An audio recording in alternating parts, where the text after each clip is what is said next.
Once again, welcome to St. Mark. If you could open up your Bible to Daniel chapter 3.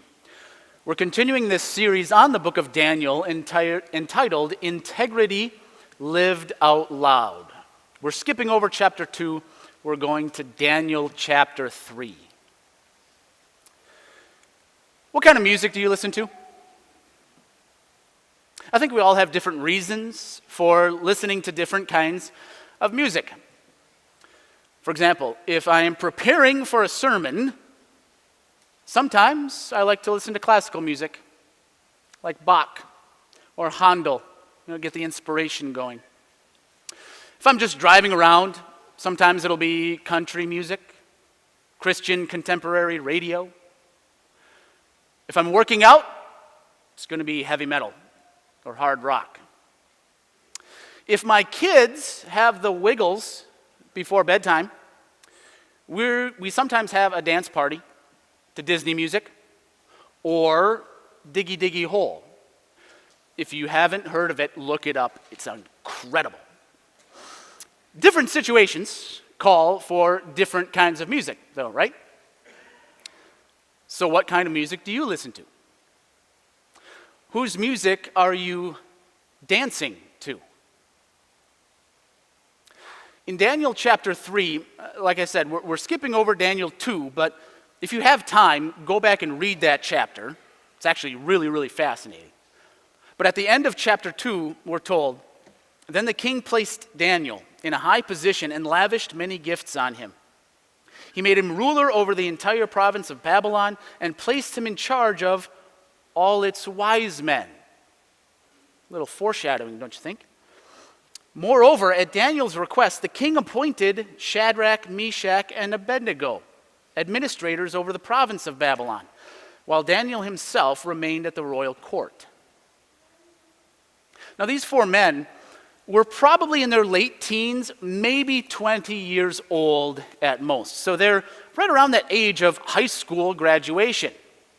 They've already taken all of their AP courses and dual credit classes, and they graduated at the top of their class.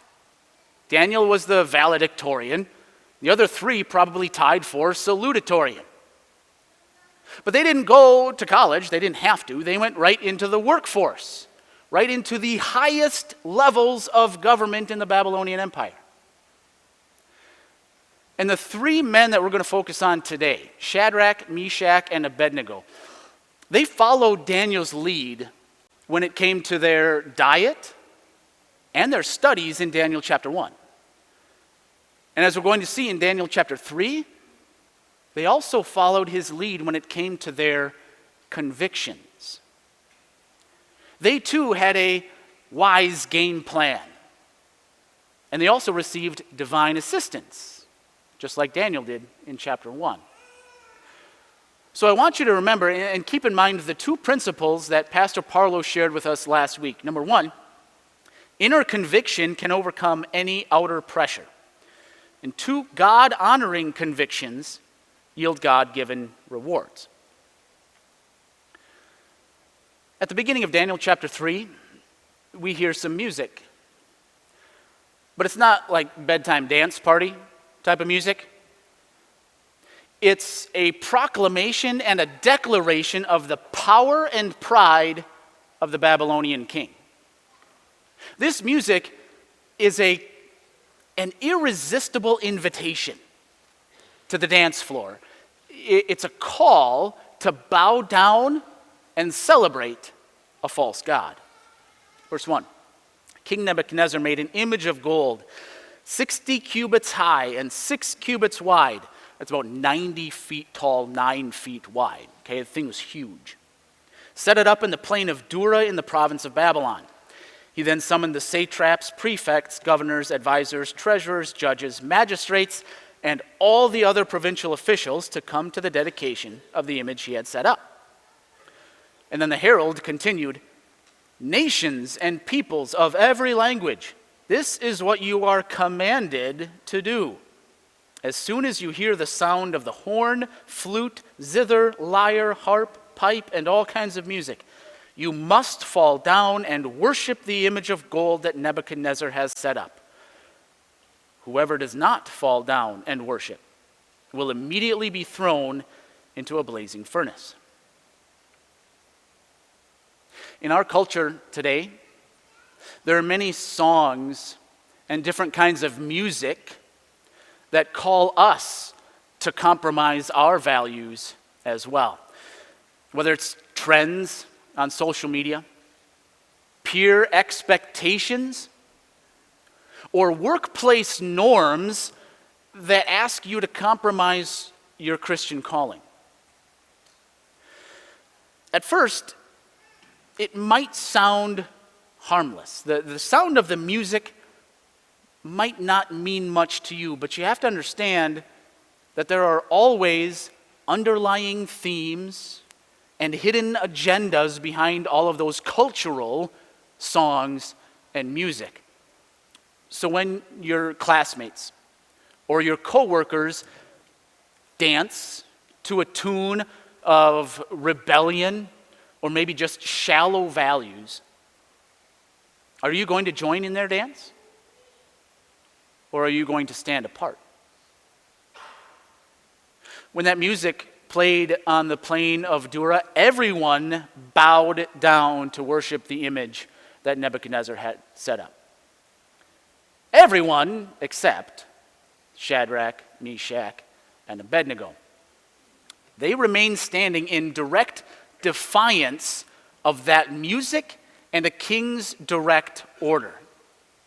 They did not bow to the societal pressures to conform.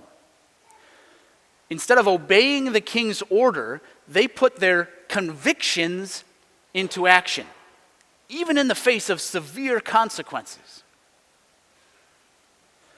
Shadrach, Meshach, and Abednego's refusal to obey was not just an act of defiance. It was actually a declaration of where their true loyalty lay. For some of you, that might mean resisting the temptation or refusing to join in with your classmates, either in the trends on social media or the things that are happening in the locker room or the classroom or the hallway or at that house party. For others of you, it may mean refusing to cut corners at your job, or refusing to compromise your personal integrity for easier, quicker success or a bigger paycheck. Shadrach, Meshach, and Abednego, in this situation, they chose the music of God over the world's tune. And that was a costly but life-giving decision. And now we see in verse 8, at this time some astrologers came forward and denounced the Jews. These experts in Babylonian astrology, law, math, architecture, all of those things, they were probably the professors for Daniel, Shadrach, Meshach, and Abednego. These men were also the ones who could not interpret Nebuchadnezzar's dream in Daniel chapter 2. So Daniel had already shown them up once, and now these three were directly disobeying an order and a decree from the king.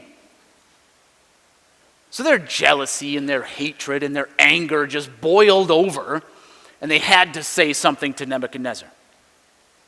But there are some Jews whom you have set over the affairs of the province of Babylon, Shadrach, Meshach, and Abednego, who pay no attention to you, your majesty. They neither serve your gods nor worship the image of gold you have set up.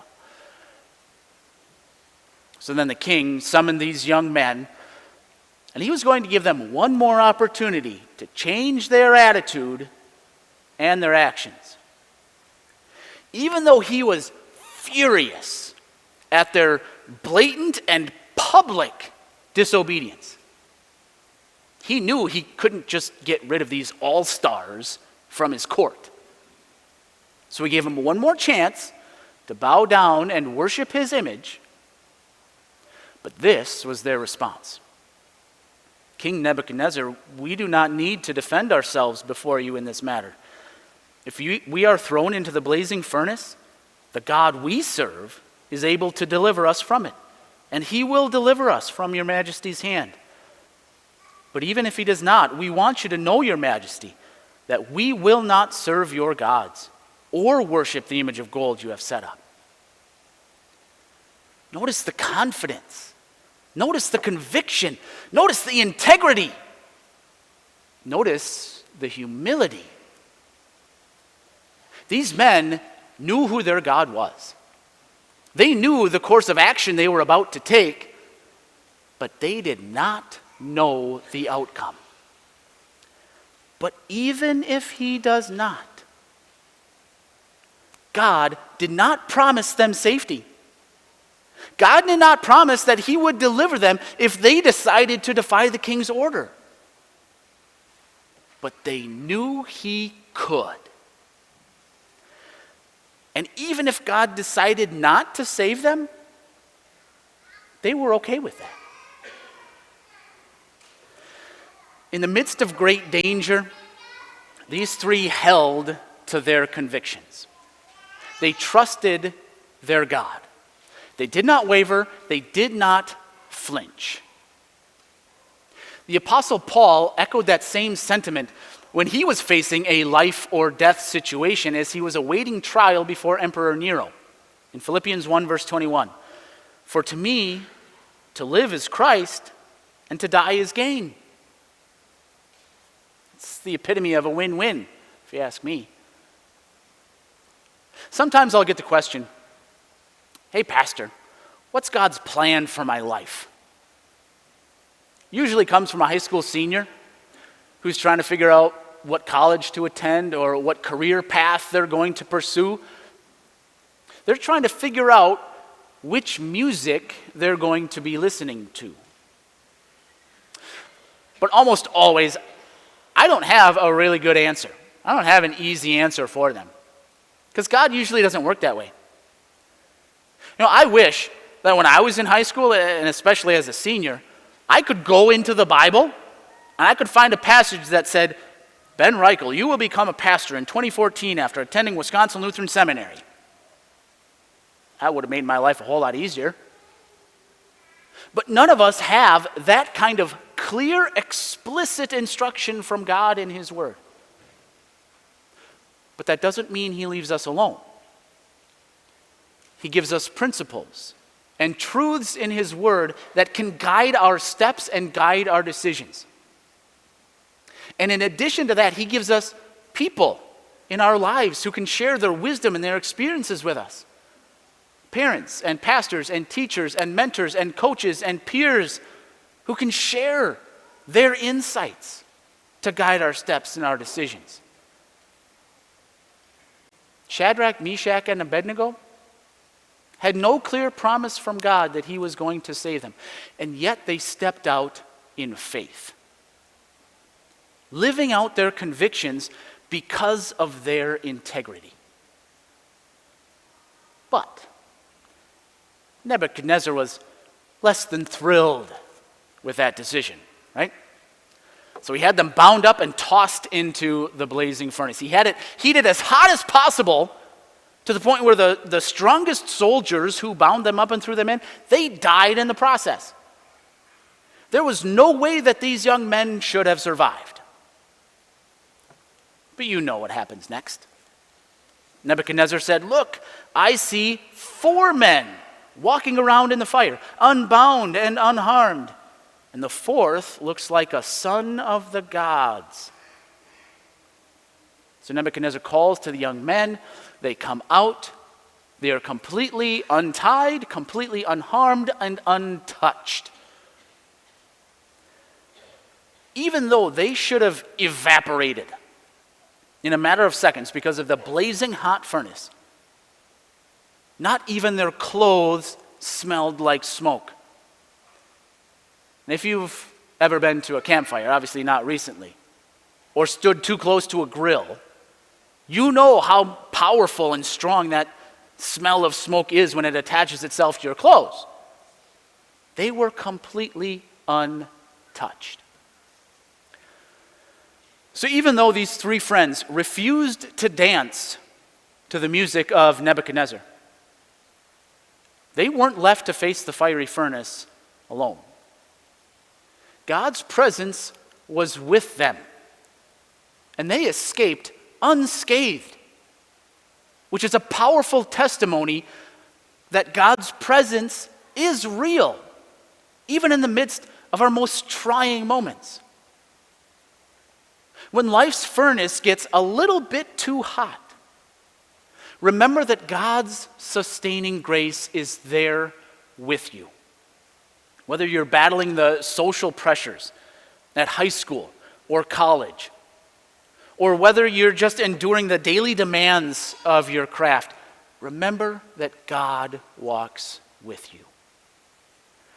His grace is costly, it's transformative, and it has the ability to change any trial into a testimony of faith.